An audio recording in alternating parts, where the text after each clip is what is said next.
Hello, Flat Earthers, young folks and old folks. This is Linda, and wow, what a day it's been with so many comments on my first and only Flat Earth video. But I feel like I really have to respond after all the comments. First of all, there were many, many kind comments, and I'd like to thank all of you. Actually, I'd like to thank everybody, pro or con. Negative or positive, who made comments, because you know what, that's how we interact, how we learn, how we grow. And feedback in any capacity, in my mind, is a good thing. And one of the things that occurred to me is, as as much opposition as there is to flat earth ideas, there are many people who are just emotionally almost violent about the positions they hold and wanting to control how other people think. I don't perceive this as a bad thing. I think these are the very people who are really in a state of cognitive dissonance. It's, when it's so important to people that they need to change the minds of other people, to the point of, what can I say, kind of abusive language. And, that says a lot. That says a lot about the character of that person. And I don't mean in terms of moral character. I'm talking in terms of the foundations on which these people survive and live and adhere to.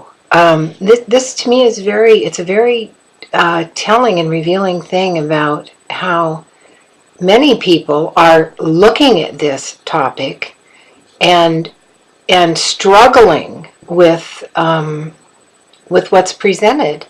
Otherwise, the reactions to it wouldn't be so intense and so extreme and so abusive at times. So I think, I say thank you to those people, and hats off to them that they, that their passion is so great that, there's a deep-rooted and seated desire that they need to change the mind and control what other people are thinking.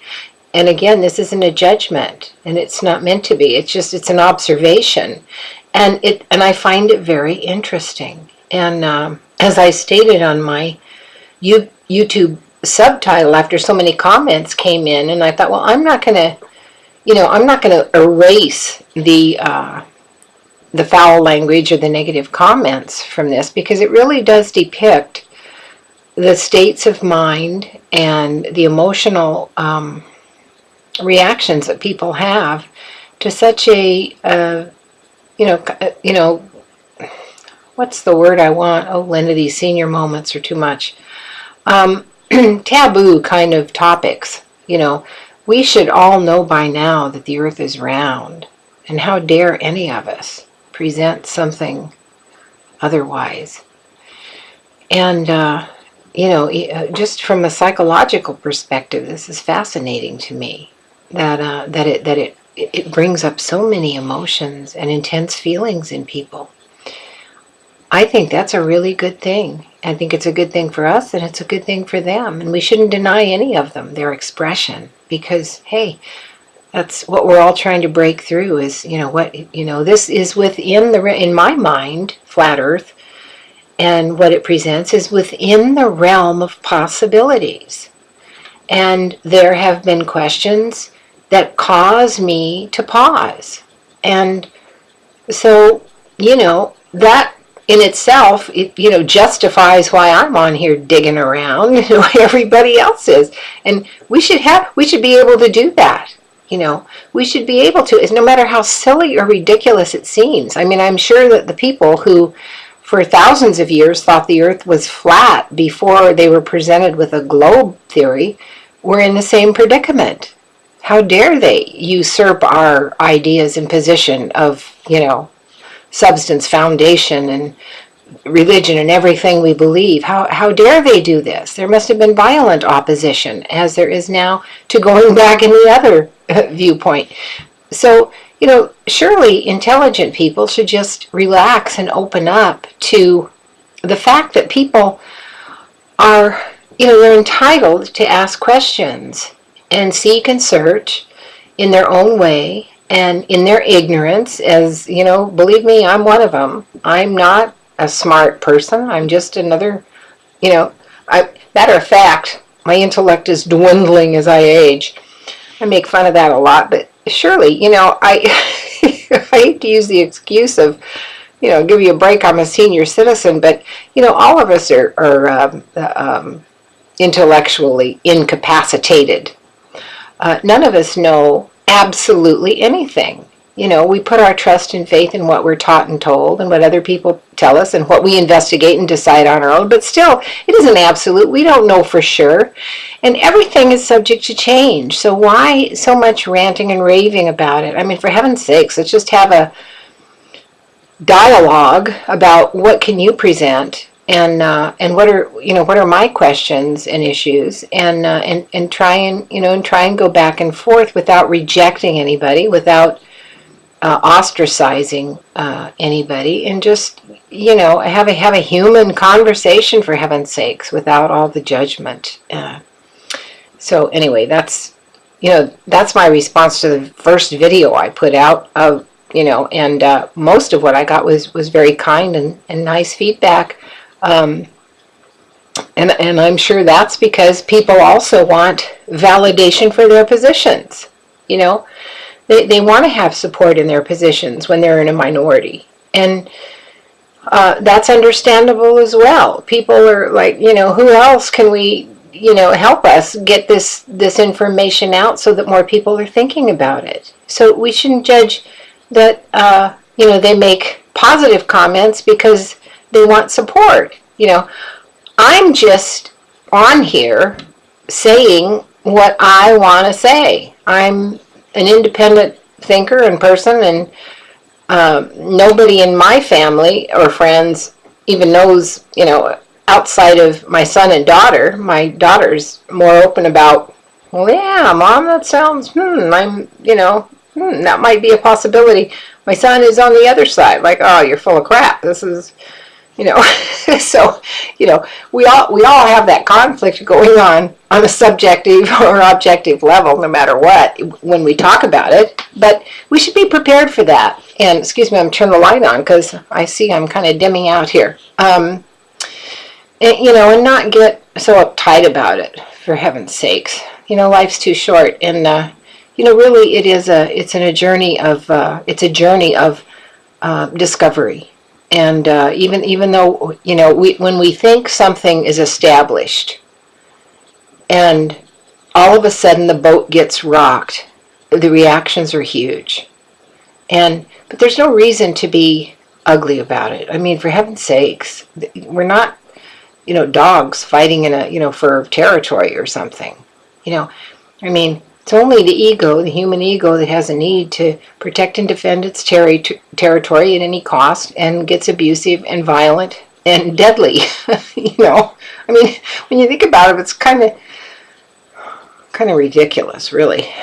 But I don't subscribe to anybody's reality except the one that I'm in myself. This is my world, my reality, my truth. I need to find the support. I need to find the facts. I need to find the resistance. I need to find all the things within the structure of the being that I am to come to a conclusion that is rational and reasonable for me.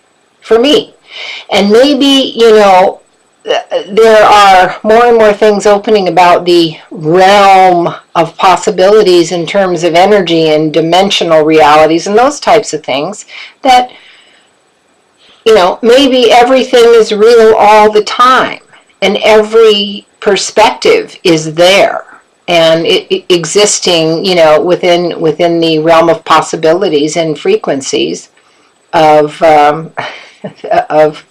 visual feedback when we tune in and out of them, and that's what makes them real. I mean, more and more is being discovered all the time. Look, the only thing that changes and has changed is really science. It's based on theory. Yesterday's discoveries are, today's lies. So it isn't inconceivable that we would question, well, maybe this isn't real. Maybe something happened maybe there was a master manipulation. I have another thing to say to that. I taught meditation and alternative religious thought in the penal system for many years. And when I was doing that, one of the things that that came up was coercion, psychic coercion, and how this is actually a fact. And when I was talking about what psychic coercion is, and that means being mentally manipulated and programmed through subliminal interceptions. I was, everything that I had been given to teach was given to me by my teacher, whom I have mentioned before is Jesus, to help people understand their own power, the love that they are, and just try to emanate that love to the world. And in this process, one of the things that was given was the psychic coercion that happens, and that has happened and actually been used by governments in test trials and whatnot to see how effective it is. Well, I didn't know any of that stuff when I was teaching it. I just knew what Jesus had given me to share with people so that they could become empowered and more aware of the world that they live in. And very interestingly, a group of, I call them I guess you've seen the Men in Black type of personalities came into my office. I had my own office and owned my own business. Came into my office and sat down and said, "We understand you're teaching psychic coercion." And I thought, where in the world did these people come from? Who in the heck are they? And how do they know? How do they know that? Like out of the blue. And so I said, well, yes. And they questioned me for probably an hour about how did I know about this? How did I find out about it? Nobody knows that. Nobody's supposed to know that. And where did I get this information? And they wanted to know who gave it to me. And I said, Jesus. They looked at me like I was nuts. But that's where it came from. And, I think they thought at that point, oh, this is, okay, we don't need to worry about her. She's delusional or something.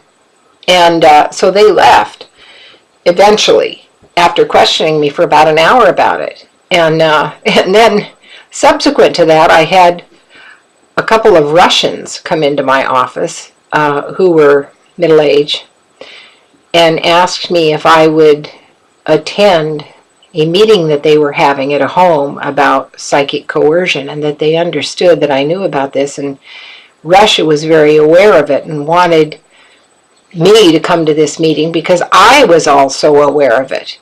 And I thought, wait a second, this clandestine operation comes out of nowhere and I know nothing about it governmentally.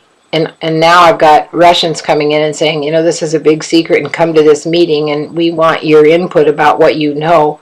And I thought, holy crap, they're going to kill me, So that was the end of it for me.